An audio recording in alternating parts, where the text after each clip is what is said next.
Assalamualaikum warahmatullahi wabarakatuh. Perkenalkan, nama saya Tindolita, calon guru penggerak angkatan 6 asal Kabupaten Majalengka. Unit kerja saya yaitu di TK Aliwan, Desa Haurgelis, Kecamatan Bantaujeg, Kabupaten Majalengka. Pada video kali ini saya akan memaparkan tentang koneksi antar materi dari modul 1.1, yaitu tentang kesimpulan dan refleksi terhadap pemikiran Ki Hajar Dewantara.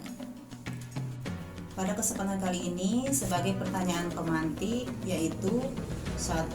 Apa yang Anda percaya tentang murid dan pembelajaran di kelas sebelum Anda mengenal modul 1.1? Kemudian yang kedua, apa yang berubah dari pemikiran atau perilaku Anda setelah mempelajari modul ini? Kemudian yang ketiga, apa yang dapat segera Anda terapkan lebih baik agar kelas Anda mencerminkan pemikiran Ki Hajar Dewantara? Yang pertama, yang saya percaya tentang murid dan pembelajaran di kelas sebelum saya mempelajari modul 1 tentang filosofi Ki Hajar Dewantara. Sebelumnya saya mempunyai pemikiran bahwa peran guru itu lebih banyak menyampaikan materi tanpa memberikan kesempatan kepada anak untuk menyampaikan apa yang menjadi ide dan gagasannya. Jadi pembelajaran hanya berpusat kepada guru. Kemudian yang kedua, saya juga mempunyai pemikiran bahwa dengan menerapkan disiplin di kelas, bahwa anak harus selalu duduk dengan tertib, selalu mendengarkan apa kata guru dan selalu konsentrasi hanya berpusat kepada guru. Kemudian yang ketiga, saya juga mempunyai target pencapaian pembelajaran dan penilaian itu lebih kepada hasil bukan kepada proses. Padahal yang sebenarnya yang harus menjadi titik penilaian seorang guru itu adalah dari proses bagaimana anak mencapai keberhasilan itu, bukan kepada hasil apakah anak itu bagus hasilnya atau baik atau benar seperti itu. Kemudian saya juga mempunyai pemikiran bahwa sebagai seorang guru saya kurang memahami karakteristik peserta didik. Dimana saya selalu menyamaratakan kemampuan seluruh peserta didik dalam pembelajaran dan dalam menggunakan metode pembelajaran juga saya banyak mempergunakan dengan metode klasikal. Kemudian saya juga kurang pendekatan kepada anak yang membutuhkan bantuan atau yang mengalami kekurangan. Perubahan dari pemikiran atau perilaku saya setelah mempelajari modul ini, saya mempunyai pemikiran bahwa tugas seorang guru itu adalah menuntun. Artinya, menuntun segala kodrat yang ada pada diri manusia supaya tidak salah langkah sehingga membahayakan dirinya, dan meyakini bahwa kodrat yang ada pada diri anak. Menuntun itu dalam hal ini adalah seorang guru itu hanya mengarahkan, memberi contoh, membersamai, memfasilitasi, dan memberikan dorongan sehingga dapat memperbaiki laku anak, bukan pada tatanan dasar yang dimiliki anak. Jadi yang dikembangkan yaitu adalah kekuatan yang ada pada diri anak. Kemudian saya juga mempunyai pemikiran bahwa pendidikan itu harus sesuai dengan kodrat alam dan kodrat zaman.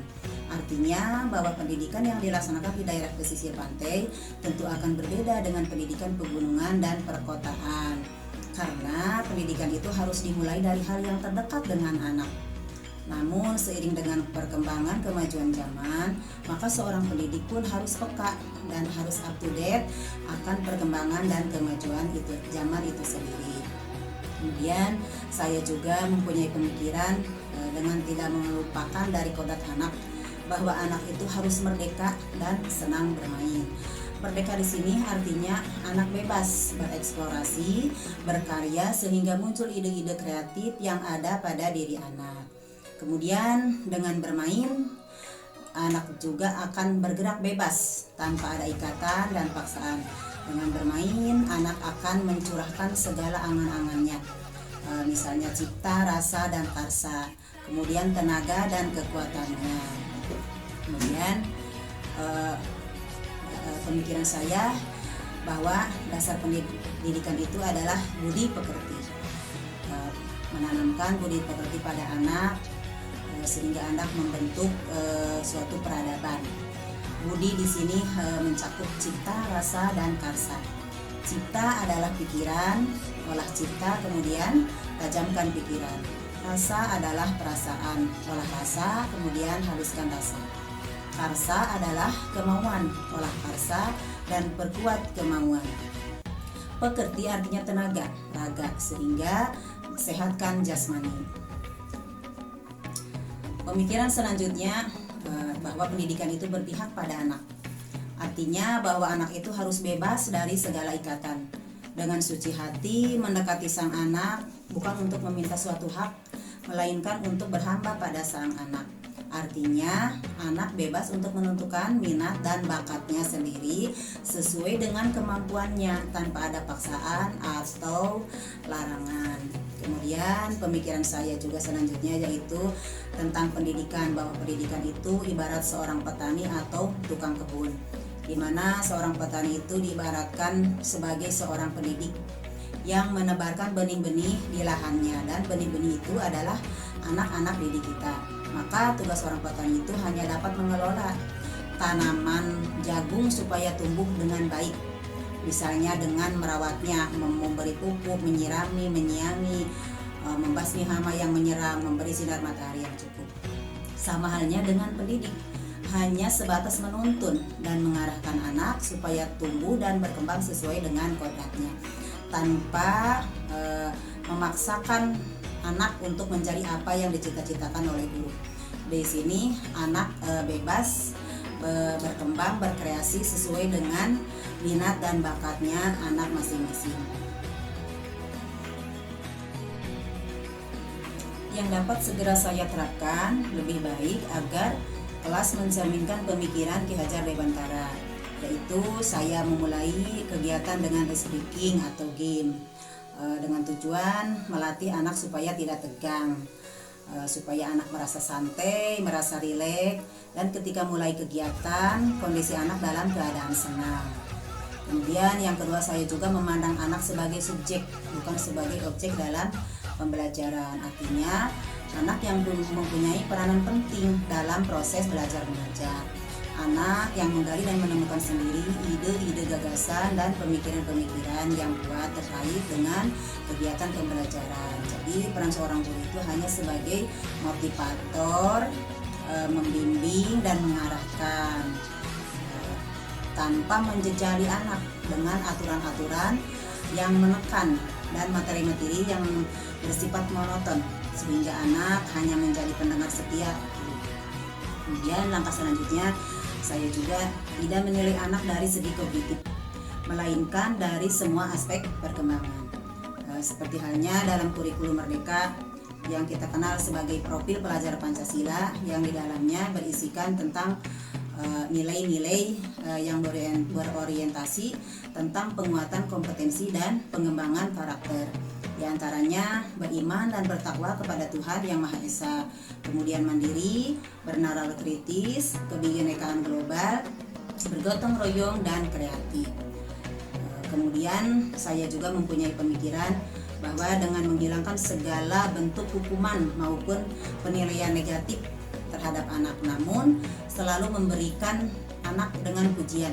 Sekalipun anak bersalah, maka selalu dengan pendekatan kepada anak dengan kata-kata yang halus dan memberi suri tauladan yang baik. Seperti dalam filosofi Ki Hajar Dewantara yang kita kenal sebagai trilogi pendidikan, yaitu Ingarso Sunutulodo, Ingmadyo Mangunkarso, Tuturi Handayani, yang artinya seorang guru itu di depan memberi contoh, di tengah memberi semangat, dan di belakang memberi kekuatan. Kemudian pemikiran saya selanjutnya dengan menciptakan pembelajaran yang menarik dan menyenangkan bagi anak, sehingga anak dapat menerima apa yang kita sampaikan dengan tanpa paksaan dan enjoy, sehingga apa yang kita sampaikan akan melekat pada diri anak. Kemudian langkah selanjutnya, saya juga mencoba menciptakan bahwa sekolah itu sebagai rumah kedua bagi anak. Sehingga ketika berada di sekolah, anak merasa aman, nyaman, senang, dan terlindung dari segala bahaya. Jadi kesimpulannya bahwa banyak filosofi-filosofi dari Ki Hajar Dewantara tentang prinsip-prinsip pendidikan. Bahwa pendidikan itu adalah menuntun segala kodrat dan kekuatan yang ada pada diri anak agar mereka dapat mencapai keselamatan dan kebahagiaan yang setinggi-tingginya. Kemudian yang pemikiran yang kedua, bahwa anak itu tidak terlahir dengan kertas kosong, sehingga dengan seenaknya seorang guru menggoreskan dengan penanya sendiri, melainkan anak itu terlahir dengan kekuatan kodrat yang masih sama. Maka tujuan pendidikan adalah menuntun, memfasilitasi, membantu anak untuk menebarkan garis yang samar-samar itu agar menjadi jelas dan dapat diperbaiki lakunya supaya menjadi manusia seutuhnya.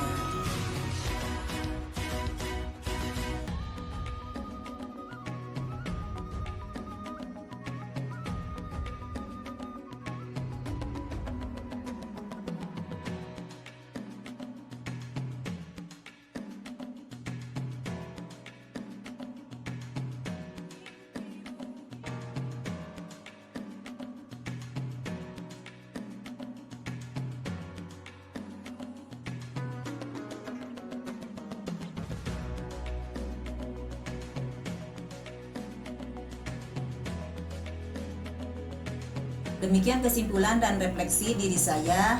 Mohon maaf atas segala kekurangan. Salam guru penggerak, salam dan bahagia. Guru bergerak, Indonesia maju. Wassalamualaikum warahmatullahi wabarakatuh.